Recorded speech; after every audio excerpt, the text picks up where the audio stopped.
Welcome. In this video, we are going to learn Trity tool for checking XSS vulnerability. Trity, it is an advanced pen testing framework dedicated to everything from vulnerability testing to cryptography.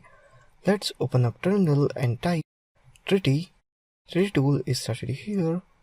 Type help. Here you can see that functions of Trity tool. Here I choose XSS simple check for XSS vulnerability. Type XSS. Now we get response as type victim machine URL.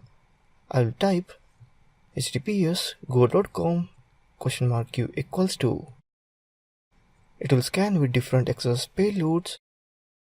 So here we can see that we found XSS vulnerability in Google, that is on mouse equals to prompt XSS post payload.